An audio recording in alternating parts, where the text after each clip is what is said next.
There's no one-size-fits-all approach to creating a successful fundraising strategy and plan. People are nervous, right? It's a big deal. We're raising $10 million, even if we're raising $1 or $3 million, depending on the size of the org. Major gift fundraising is not deadline driven. It really is probably the only type of fundraising, along with planned giving, that is not deadline driven. AI comes on the scene that's affordable, accessible, that can provide insights and personalization at scale. That's the first core element of this fundraising engine or funnel, is making sure that the top of your funnel, the beginning of your fundraising process, you are in front of the right people. What do the people we serve need? And how do we open the door to help them get there? What happens a lot of times is we get this discomfort or this fear, and our brain tells our body to stop. We can acquire donors and we can automate everything. And that's where I worry, at least personally, around the perils of AI, that it would remove humans from the interaction. This is the Intentional Fundraiser podcast. A major gift officer I coach manages a portfolio of 40 donors, but one of them, a retired manufacturing executive, has become something closer to a second boss to her. He calls her cell phone most evenings to talk through his latest idea for the organization's programs. He shows up at the office unannounced and expects her to drop whatever she's doing. Last month, he told the executive director in a tone that was somehow both friendly and unmistakably firm that he'd like to sit in on the next round of hiring decisions for the department my coaching client leads. My coaching client has said yes to nearly all of it because the retired executive's generous giving accounts for almost 20% of her organization's annual major gift revenue, and she's terrified that a boundary, any boundary, will read to him as ingratitude. She loves this donor. She genuinely believes in the causes he cares about. She also hasn't had an uninterrupted Sunday in longer than she can remember, and she started to dread her phone buzzing after 6 o'clock.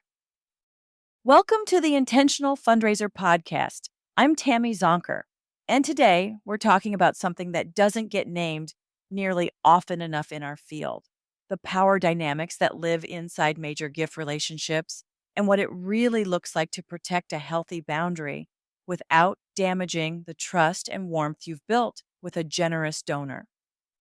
I want to be honest about what this episode is and is not.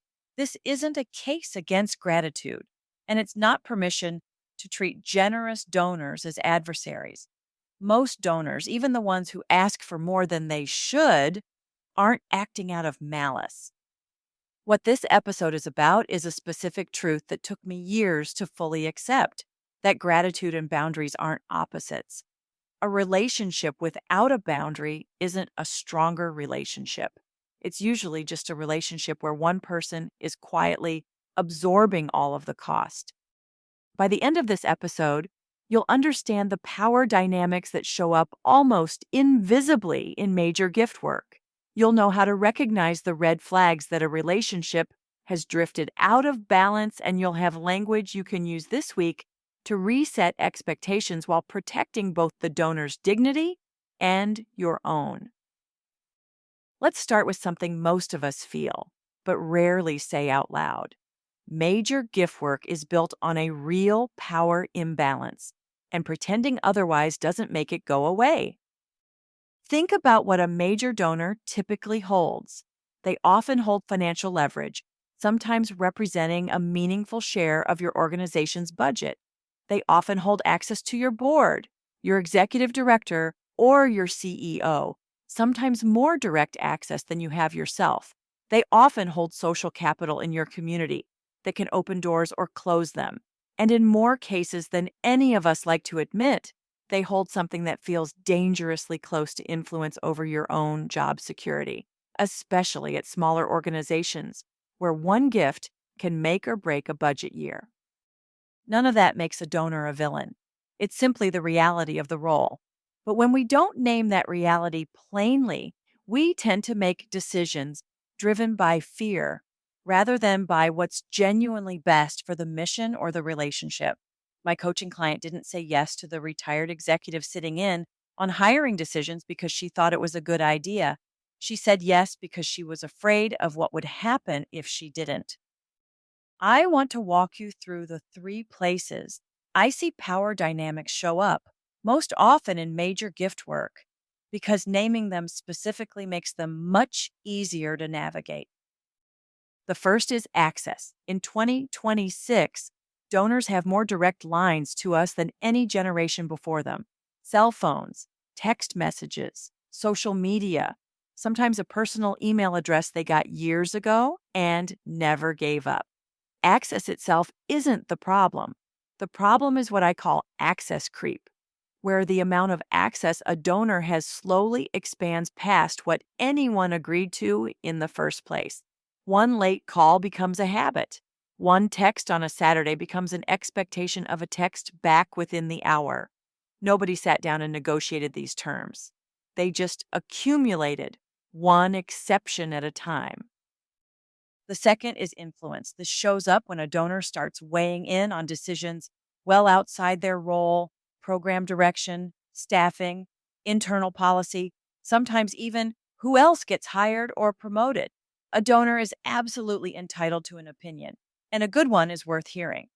The dynamic shifts when a donor's opinion starts functioning as a directive, especially when it's delivered with the implied backing of their checkbook. The third is expectation. This is the quiet one, and I think it's the most common. It's the assumption, sometimes never stated directly, that because a donor gives generously, they're owed a certain level of personal attention, deference, or priority that goes beyond what's reasonable for the relationship. A donor who expects a personal call every single week, regardless of whether there's real news to share, is operating from this kind of expectation, often without any awareness that it's placing a real burden on the person delivering it. Here's what I want you to sit with. None of these three dynamics, access, influence, expectation, are automatically a crisis. Most donor relationships involve some version of all three, and that's normal. The question isn't whether these dynamics exist. It's whether they're being named and managed, or whether they're quietly expanding unchecked because nobody felt safe enough to say something. So, how do you know when a relationship has crossed from a normal, healthy dynamic into something that needs your attention? Let's talk about the specific red flags I watch for with my own clients. The first red flag is contact outside of agreed hours, becoming the norm rather than the exception. An occasional evening call because something urgent came up is life. A donor who calls or texts most evenings and expects a same-night response is a pattern. And patterns are what we're watching for here, not single incidents. The second red flag is a donor weighing in on internal decisions that have nothing to do with their gift, staffing, hiring, personnel matters, or internal strategy that was never part of the relationship's original terms.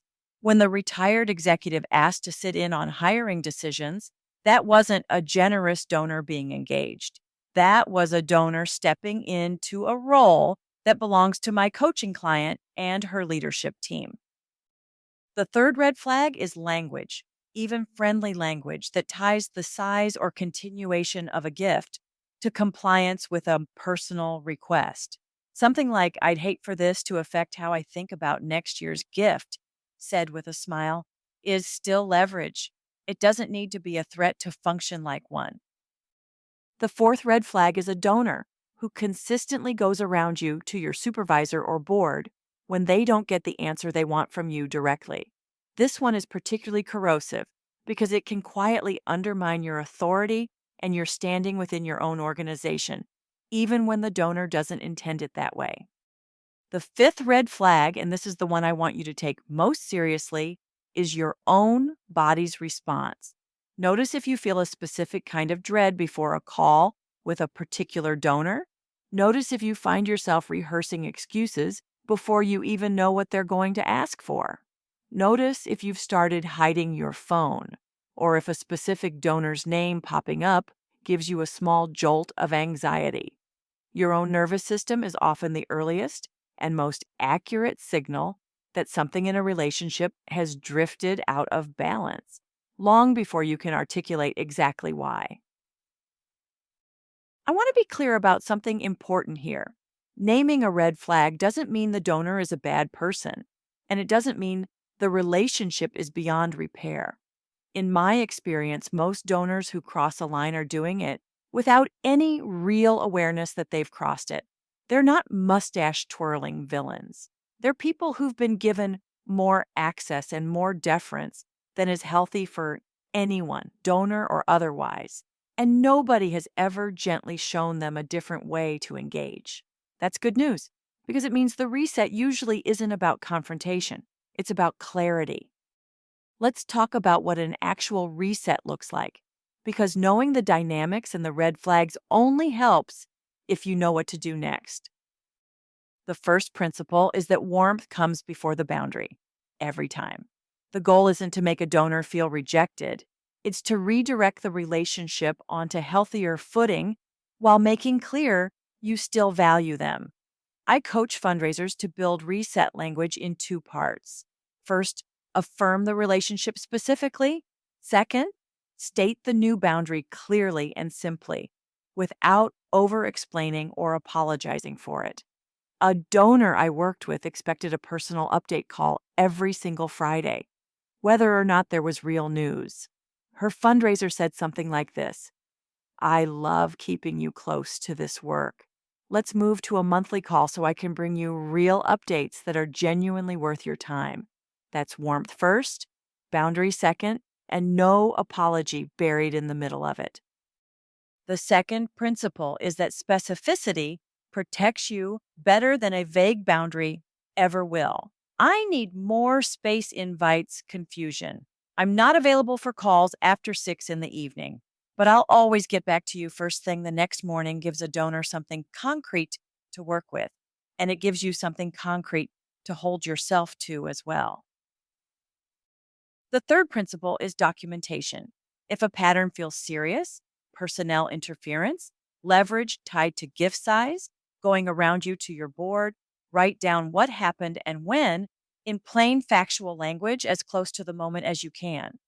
Not because you're building a case against the donor, but because patterns are much easier to see and much easier to bring to a supervisor when they're written down rather than held only as a vague feeling. The fourth principle is knowing your organization's actual support system before you need it, not while you're in the middle of a hard moment. This means understanding what policies exist around donor conduct, knowing who you escalate to if a relationship feels genuinely unmanageable, and having at least one supervisor or peer you trust enough to talk through a tricky dynamic honestly. If you don't know the answer to any of that right now, that's worth finding out this week, because the middle of a crisis is the worst possible time to be learning your own organization's escalation path for the first time. The fifth principle, and I think this is the one that changes fundraisers the most once they really believe it, is that a well-placed boundary rarely costs the gift. In my nearly 30 years in this work, I've watched this play out again and again. Donors, especially the ones capable of major gifts, tend to respect people who respect themselves. My coaching client eventually had a direct, warm conversation with her donor about the hiring request. She thanked him for his investment in the organization's future, then explained clearly that hiring decisions needed to stay with the leadership team, and offered instead to bring him a summary once decisions were made. He was surprised at first. Then he told her he respected that she'd said something. The gift and the relationship both continued. What changed was that my coaching client stopped absorbing the cost of an imbalance nobody had ever agreed to. Artificial intelligence has a small, useful role here too, mostly as a rehearsal tool rather than a relationship tool. Several of my clients now draft their reset language with an artificial intelligence assistant first, or use a tool like Practivated, created by my dear friend Mallory Erickson, testing a few versions of a hard conversation before they ever have it with a donor. So they walk in with words that are clear and warm instead of improvising under pressure. That's a genuinely low risk use case. The actual conversation and the discernment about when and how to have it stays entirely yours. Let's bring this together. Gratitude and boundaries aren't opposites. A major gift relationship without a healthy boundary isn't a stronger relationship. It's usually one where the fundraiser is quietly absorbing all of the cost, and that cost adds up over months and years in ways that hurt both the person and eventually the mission they're serving. 3 key takeaways to walk away with. 1.